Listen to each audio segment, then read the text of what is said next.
Chue, Wache, Tanse, Kwe. Welcome everyone to Indigenous Voices. I'm Jeanette Kwakshis. We have a poll on the screen for those tuned in with the webinar.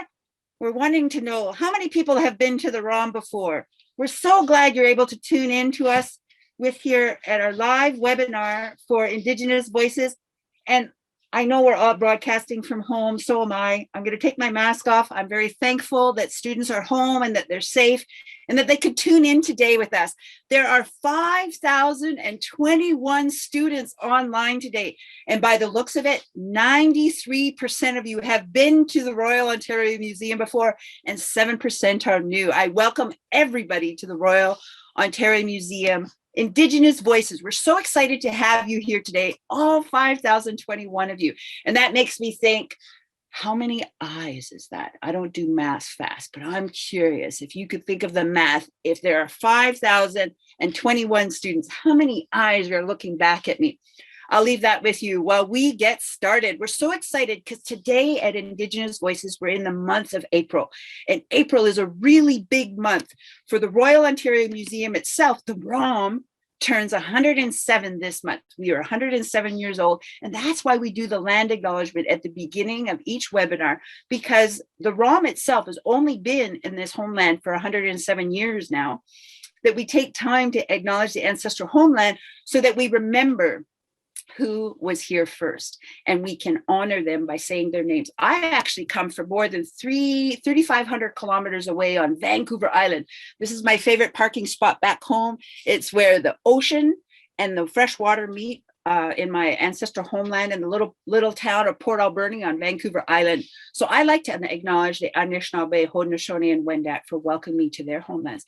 What's also exciting about today is today we're talking about Inukjuks. And today we're also in the month of April celebrating 21 years of the territory of Nunavut. So behind us is the flag for the territory of Nunavut. Before 1999, there were 10 provinces and 2 territories. After April 1st, 1999, 21 years ago, Nunavut was formed. And Nunavut is a complex history. So today we're actually going to celebrate Nunavut by making a craft that will involve Inukjuks. So before we jump into that, I wanted to tell you a little bit more, and we have a guest today, Naulak Ledru, who will also tell us more about Inukjuks and the culture and the meaning behind these rocks. So what's really important to understand about Nunavut is that Nunavut is part of what is called the Circumpolar North. So behind me is a map of all the countries that are on the northern part of the globe. And this Circumpolar North has indigenous peoples known as Inuit and Sami throughout the entire Circumpolar North. So one of the things I learned researching for today is that the Inukjuks that we're going to make with a drawing activity is a circumpolar phenomenon. It's to say that everywhere in the world, just like I showed you, where it's cold and it's north in Russia, Greenland, Iceland, even in Scandinavia and Canada that we know today, all have Inukjuks. And these Inukjuks are ways for people to find their way, because there's not a lot on the ice glaciers, right? So you can see these Inukjuks from a long way. So I wanted to jump into that because Nunavut in the north we didn't always have a territory of Nunavut. You can see in the map behind me here that Nunavut it's got like one of the largest land masses in Canada. It's a settlement of Inuit that live throughout that entire Nunavut nation. But what's important to understand about why Nunavut was formed is because back in 1953, that's a long time ago, folks, because back in 1953, there were Inuit who were relocated, 87 Inuit. The Canadian government forcibly removed them from different parts of Quebec and the different places where Inuit live and made them live in a place called Resolute Bay. And as a result of that, they were trying to say to the rest of the world, Canada was trying to say to the rest of the world, we live in the far north, we're sovereign, we claim the north. No other country during the Cold War could claim this part of Canada because we sent people to live there. Well, Canada said they were going to send them there to live there, but they were going to bring them back, and they never did. So people had to survive, these Inuit had to survive in these really harsh conditions when it wasn't normal for them to live in a place called Resolute Bay. Think of the name Resolute. Resolute means there's not a whole lot there. So as a result of that history, even though 1953 is long before I was born, it was like more than 10 years before I was born. I was born in 1969. So even before I was born, this happened in our Canadian history. And what's happened is fast forward to 1999, leading up to the formation of Nunavut, I saw a documentary, and there were an elderly couple who were stuck in Nunavut, or stuck in Resolute Bay, and they championed the formation of a new government called Nunavut. So they would live in a country, live in a homeland where their government could not tell them where to live and force them to live anywhere else. So Nunavut now, as we can see in our flag, has an Inukshuk. Keep that in mind. You might get inspiration from that drawing for your own. Is what we're working towards drawing today. So we are going to be sending some resources to our teachers after our episode airs today. And we hope that students take time to learn more about the history of Nunavut, because we want to make sure that we understand the impacts of history sometimes, so we don't repeat history. So if we know forcibly removing people to live somewhere else where it's not easy to live makes conditions for them very hard. So I want to take a moment super quick to share with you a super short PowerPoint to introduce you to some words. So we will meet with our guest today very, very shortly. But what I wanted to do is help you understand the difference between the word Inuk, which is singular for one. Inuk is one. Inuit is plural, which means more than one. So I just wanted to tease that apart. We also you can see here, I have a beautiful image from our gallery, a narwhal tusk, which is like the unicorn of the sea. And the narwhal tusk here actually has a whole bunch of carvings that were made for us. The other is, I just wanted to show you as well that we have, this is an image of an Inukshuk in Nunavut that I wanted to share with you, just so you have an idea of what we're going to draw. So I'm going to stop sharing my screen for a moment, because what I like to do here at Indigenous Voices is also share with you a little bit of sign language, because I have deafness, but also Indigenous people played a really big part in having an opportunity to teach different signs, because sign language is born from Indigenous cultures. So today, the sign for the day is going to be, it's usually like drum, dancing. So what I want to do is I want to change the sign a little bit to show like a hand drum. Instead of like a tom drum, I want to show a hand. And then I want to do dancing, which is 2 fingers, like they're standing, dancing on the top of your hand. And I don't know why this is true, but if you flick your pinky like this, that adds ing in sign language. So we're going to talk about drum dancing today. In fact, we're going to have a chance to do some dancing today. And when I think of dancing, I think of the music that greeted you. And I want to put a poll up. When you first joined us today and we had music playing called that song Celebrate from Asani, this poll is going to ask you, when you were listening to that music, did the music get you moving? Yes, a little bit, or no? I'm just curious, because I want you to know that here at Indigenous Voices, what's really important to know is that I want you to see the world from different perspectives, different eyes. And I want you to know that Indigenous people are modern too. We don't just do drums and rattles, but you can hear from Asani, there's, some nice other modern instruments in there. So I'm curious, did any of you get moving today? Because if you're still waking up, I hope by the time our guest starts dancing with us, you'll join in on the dancing. So look at that. Oh, more than half of you said yes, you were dancing. 37% said you were moving a little bit. I know, because some of us are still waking up. And 6% of you just watched and didn't dance at all. And that's okay, because not everybody dances. Super excited. We're very excited again to always tune in with you free twice a month with Indigenous voices. And we're super excited as well, just as we're getting started, to also give a really important shout out and thank you to the Association for Native Development in the Performing and Visual Arts. AMPAVA is our community partner, and they make it possible for us to pay our artist fees. So we want to thank AMPAVA for being part of our day today. So as we get going, I'm super excited to share my camera with you.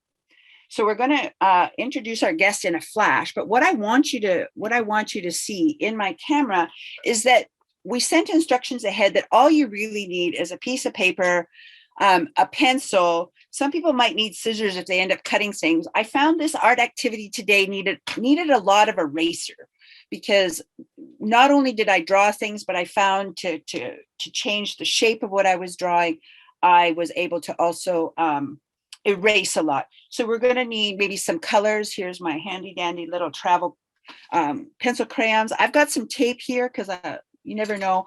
And I've got lots of also more colors here with my pencil crayons because I'm an artist like that.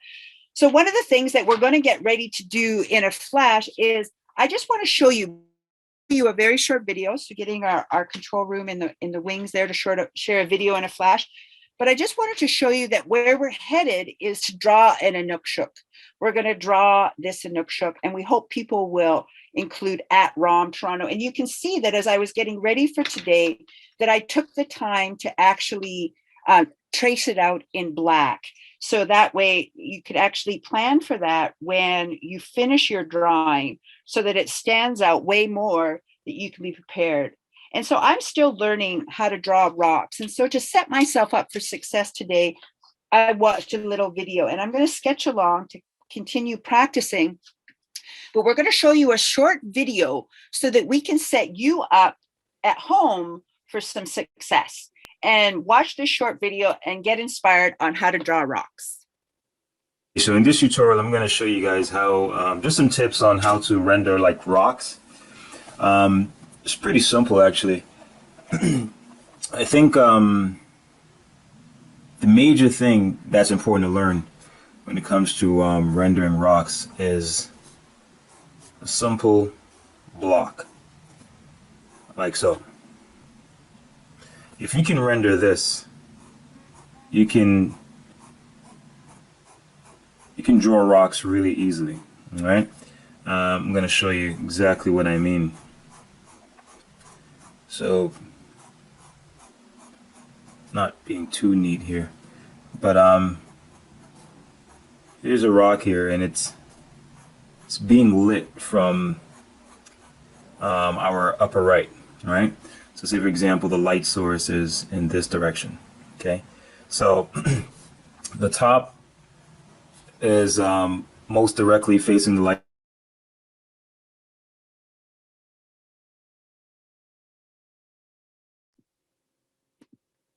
If you can render this with a pen, you can pretty much draw rocks with ease, because when you draw rocks, it's essentially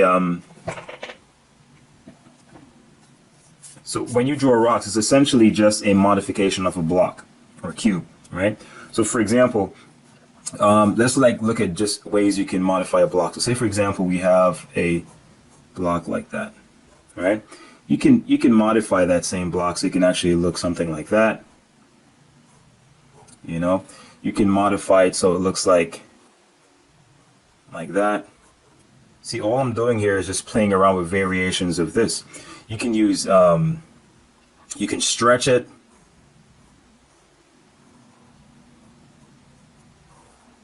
You know, you can elongate it so it looks really tall.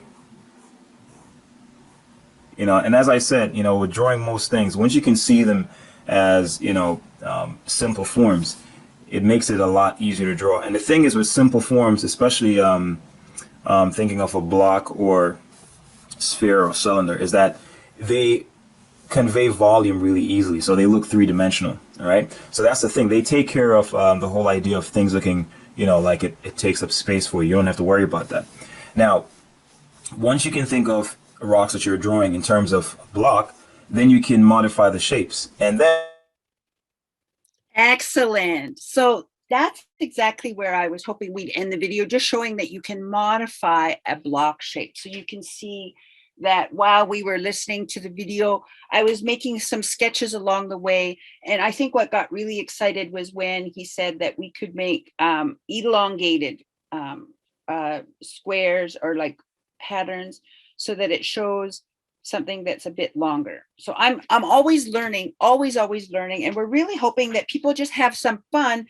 And if you haven't started drawing already, the video, we encourage people to draw along, and you could have fun practicing your shapes, and you can see if you keep watching the video, you could modify and shade quite nicely. And the other thing, as I mentioned earlier, is that if you take time to outline it in black, it'll jump out. And what we're really hoping is that people can also share this on social media at ROM Toronto and see what your artwork is. Don't forget to sign it. It's always a good habit as an artist to sign your work. And then other people might want to do it a bit differently. I'm going to continue to work on one of my sketches here, but some people might have ideas of using just very simple shapes. You could use like a little bit of cardstock or construction paper, and you can cut out different shapes. You could even Google Inukshuk on the internet and maybe get ideas for different shapes on how to stack them. And the other idea that I had ready for people today is, if you have the extra materials, you can have fun maybe using cardboard, and you can use crayons later to color. What's fun about cardboard is that it has a bit of texture, so it sort of feels like rocks when you're coloring it. And you could use double-sided tape like I have here, or just basic plain tape to put there. If you need to, you could always use glue, which is another option. You could glue that down. But we're hoping people join along, and you could enjoy different shapes of Inukshuks. You might just have like 2 legs and a body. I had a different ones here, or you might just have a couple. But we're going to learn from our guests different shapes of Inukshuks, and the purpose of Inukshuks in just a flash here. Turn my camera off. But our goal with Indigenous Voices is that we're not just talking heads. We're trying to encourage everybody to pick up your pencils and draw along and get excited to be a part of making Inukshuks today. So to give it a little more background, let's take a moment to introduce ourselves to our guest, Naulak. Welcome, Naulak. Oh, look at you, ready for the winter. I'm so happy you're able to join us. What are you wearing on your eyes, miss? Thank you, Jeanette. Welcome. This is my mask. I love your mask. That is my mask made out of sealskin. And these are my snow goggles. Beautiful. Snow goggles are used so we don't get snow blind. It protects our eyes. Awesome. So it's like the original Hollywood glasses. Here I am. Hi. Welcome. My name is Naulak. I am Inuk from Nunavut, and I am going to be talking to you about Inukshuks and drum dancing. Excellent. Inukshuks are our landmark in a vast area of huge territory. As you can see behind me, there are different kinds of Inukshuks, and those Inukshuks means different things. For instance, the Inukshuk behind Jeanette is a landmark for Toronto. And this above here, that Inukshuk represents that somebody was already there. And different kinds of rock formation means that there's food beside that Inukshuk, that we bury our food underneath the ground where there's permafrost to keep the food nice and cold so it doesn't spoil. And we bury our food deep because there are predators like polar bears and wolves that can dig up that food. So Inukshuk, Inukshuk is a huge major in Inuit lives. For instance, a group of Inukshuks together because there wasn't enough people in the camp. So Inuit had to think how to make how to corral caribous. Caribous don't know from far ahead what they're seeing. They think they're seeing people, and we built them up looking like human beings, and we corral our caribou to the river where they can't gallop too fast. Ah, On land, they gallop very fast, and we can't catch up with them. So once they're in the water, we get into our kayak and we paddle beside the caribou. Then we catch the caribou and we drag it back on land, and then we have to be very careful not to cut its fur, because that fur is going to be used as a parka. You use two skins of caribou to make a big parka for a man. okay. And that's to keep the man very warm in minus 50 degrees. It's freezing up north, and long periods of winter, 9 months of the year, is cold. So we have to make very warm clothing. Today they make parkas with materials now, and that's made out of sealskin.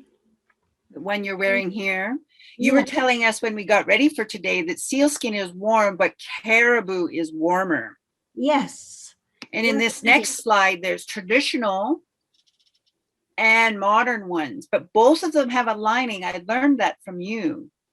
Yes. The lining of the parka is insulated. It's insulated parka to keep you warm, and we also use fur to keep our faces warm. Yes, the fur is very, very handy, and they different animals. Hey, fox or a wolf. Yes, fox, wolf, sometimes dogs. Dogs are dogs die when they're very old. Okay. So instead of putting it into a waste, we use we use its fur. Oh, you recycle it in a good way. Yes, so it keeps us warm. Yeah, very loving. We already have a whole bunch of questions coming in. If you want to take a moment to help me with some questions. Someone said, do Inuit eat mostly salmon? It's hard to say. Not all Inuit live in the north. You can see these Inuit behind me is in the Toronto. There's Inukshuks in Toronto, and so are you. You're in Toronto. Yes, I live in Toronto now. So you eat modern food too, I'm sure. We don't have salmon up north. We have a fish called Arctic char. It's similar to salmon. Excuse me. And oh, it's yummy. There we go. The other question is, who were the first Indigenous tribes to come to Canada, if you know? And one of the things I like to say about that comment is that Indigenous peoples were always here. We didn't come from away. And I think you would agree. I agree. Okay, so we'll answer that question. Someone's asking, what is Inuit? And you and I had a conversation about that when we got ready for today. What does Inuit mean? Yes. Inuk is a person, and Inuit is people. So Inuit today were known as Eskimos back then. And Eskimo meant in Cree language a raw meat eater. Aha, I've heard the same history. Yes. And Inuk, I'm an Inuk, and you kids are Inuk. That means you're a person, you're a human. And bunch of you are Inuit, bunch of people. So that's what Inuit and Inuk really means. I agree. So I'm thinking what stands out for me is that someone was also asking, someone said, what does muktuk taste like? Does that make any sense to you? Matak. Okay, you know what that means. Tell us more. Matak is one of our food source up north. It's a beluga in Norwell, and what it tastes like is it's very some of it's soft, some of it is like acid you're chewing rubber, but it tastes good. It's Yeah. not like bad rubber, but it's one of our nutritions up north. Yes. There's a lot of questions about what's your community's name? Where did you come from? So you're Inuit from where? Tell us more. Yes, I'm Inuk from Nehungut. Translated into English, is called Apex Hill, Nunavut, on Baffin Island. Maybe some of you students had heard of Iqaluit.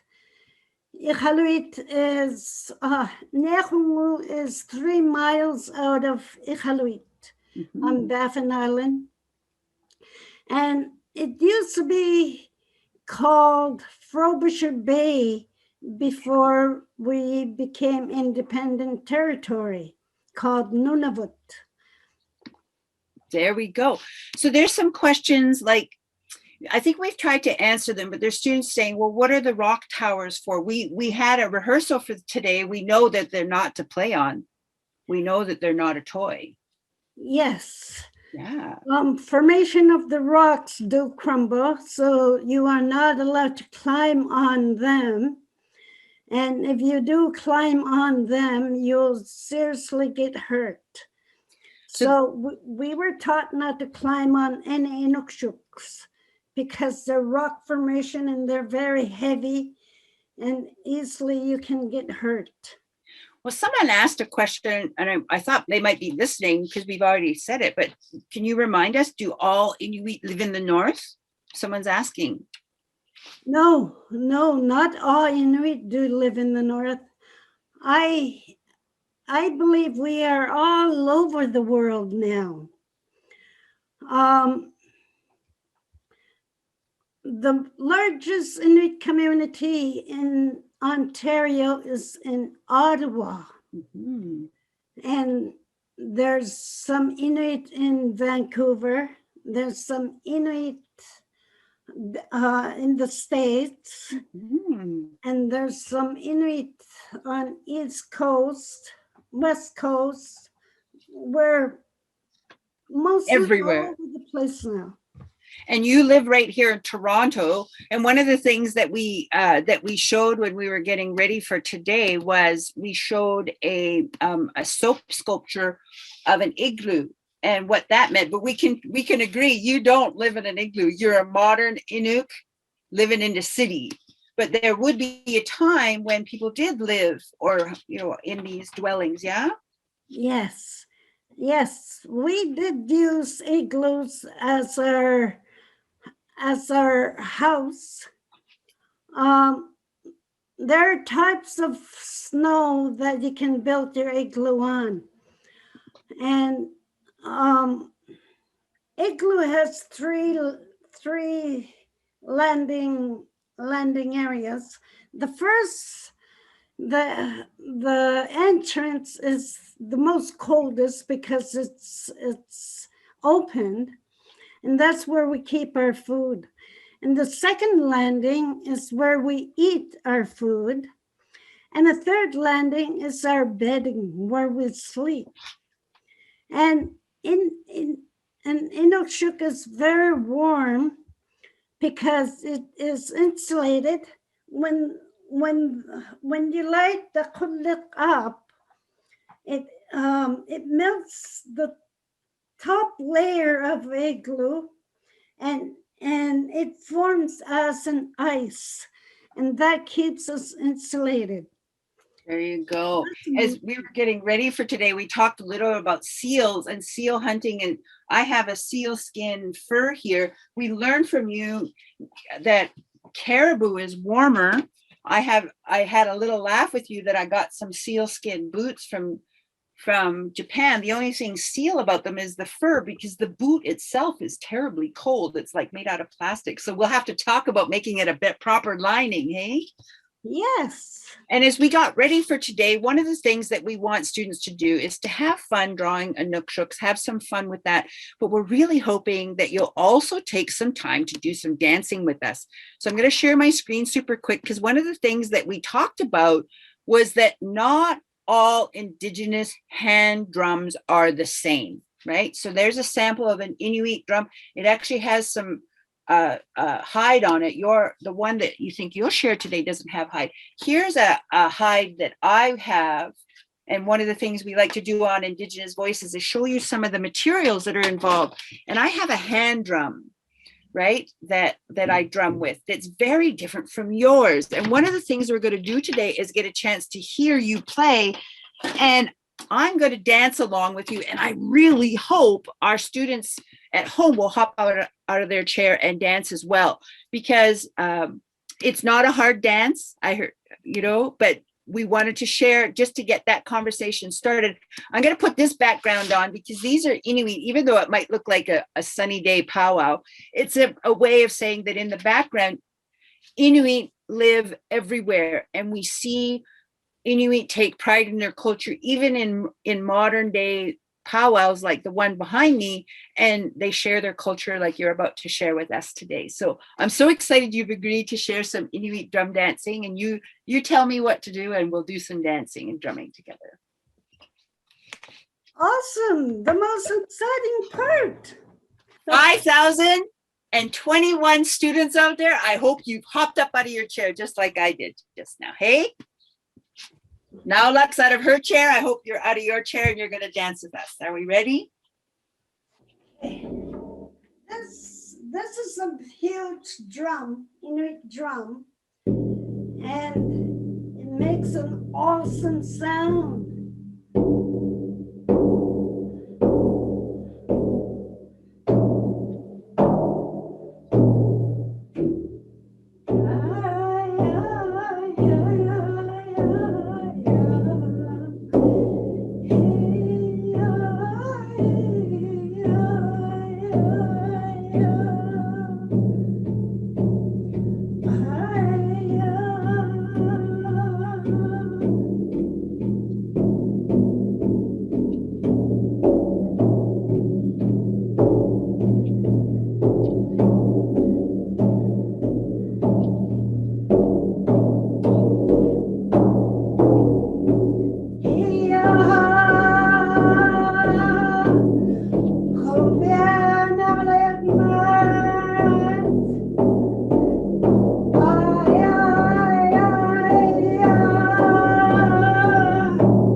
Beautiful. So I hope students got hopped up with us and shared their little bit of dancing with us. Oh, very nice. Can we learn a little bit about your drum? It's got a nice round. It's very different because it's got a handle on it, doesn't it? Yes, we have a handle and a stick that we hit our drum with. And because it vibrates all the time, we can do some echo. Awesome. I'm so excited you were able to join us today. I hope some students learned about Inukshuk. You've got one behind you there made out of soapstone. So people could get all different ideas, hey? And it could just be super simple. You know, people could make it out of cardboard or practice drawing blocks, or even just cut out paper into different shapes of rocks. So I'm really glad you're able to join us today. Is there anything else you'd like people to, should we check and see what kind of questions there are? Someone says, do you only wear jackets out of caribou? No, out of sealskin too. We did way back then, but today it's materials now. But there are women who still sew sealskin and caribou parkas for the hunter to use when they're going out hunting. I think there must be some Inuk in our audience because someone's asked another question about muktuk. It said whale blubber, right? Also, can it be made of other materials? Whale blubber, Muktuk? matak, Yes, matak. matak is mainly for us to eat. Okay. For us to get our nutritions, like your vegetable has nutritions. Yes. Our animals have nutritions too to keep our body nice and warm. Well, this will be our last question because we're already at almost finished here. It goes by so fast, but said, did Inuit, we don't say Inuit people because Inuit means people, right? We don't say them together. We say, did Inuit have English language at first, or did they use another language? Inuktitut ukhalimasugudut inuktituhatta. Inuktitut is our mother tongue language, and English is our second language.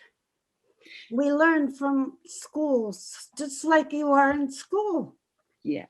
Well, 5,021 viewers today. Isn't that an amazing number of students visiting with us today? I'm so excited you're able to join us now, Luck. And we'll make sure that teachers have your address, your email address, so they know how to get a hold of you. We really hope students had fun making their Inukshuk art activity, and we want you to post that online at ROM Toronto so we could see that show up on social media. We're going to take a time to wrap up here. Thanks again, Naulak, for joining us. We're going to introduce our digital content producer in the control room, Sarah Elliott. Welcome, Sarah. This work can't be done without Sarah. We thank you for your support and making us look good here on Indigenous Voices. What can you tell our teachers to expect? Hey, everybody. So teachers, you can keep an eye on your email in the next 24 hours or so. So a day after this broadcast, you'll be getting an email with a bunch of links to educational resources to follow up on what we learned here today. And if you would like to watch this presentation again, in about a few days, hopefully around Wednesday, keep an eye on the ROM's YouTube channel. There will be a version of this webinar going up with manual captions, so everything should be accurate, and it will be there whenever you need it. I'm also excited that we encourage teachers to also do an exit survey because that helps us a lot here at Indigenous Voices. And that will be included in that email as well. Excellent. Well, thanks again, Sarah, for helping us make Indigenous Voices run smoothly and help us sort through all those questions. I'm really glad you're able to be on our team. It's my Right. pleasure. 5,021 students today. That was a lot. Thanks for tuning in. And thanks again to everybody for tuning in. We want to thank Asani Music, Asani, which is a music group, for sharing their music with us to start us off. We're always thankful again for our community partnership with the Association for Native Development in the Performing and Visual Arts, for supporting our artist fees and making this work happen. We really hope that you had fun. If you haven't had a chance to come down to the Toronto waterfront to see the Inukshuk down there, it's in my neighborhood where I live close by. And remember, this one is probably a statue and it's probably pretty solid and all in one place. And the Inukshuks in the far, far north, the original Inukshuks, would probably have rocks that aren't cemented together. So remember what Nowluk said, they're not a toy, they're meant to be an important marker in the circumpolar north throughout all of the cold countries in the northern parts of the world. We're so excited that Nunavut is turned 21 this month as a territory in Canada, and we're always excited to have everybody join us here on Indigenous Voices. We look forward to you tuning in again, and stay home, stay safe, and when you can, make art. I'm glad you don't have to be stuck in a classroom wearing masks. You can at least get through the day without wearing a mask. I hope you have the change of season you most need and hope to see you back real soon. Take care. Choo.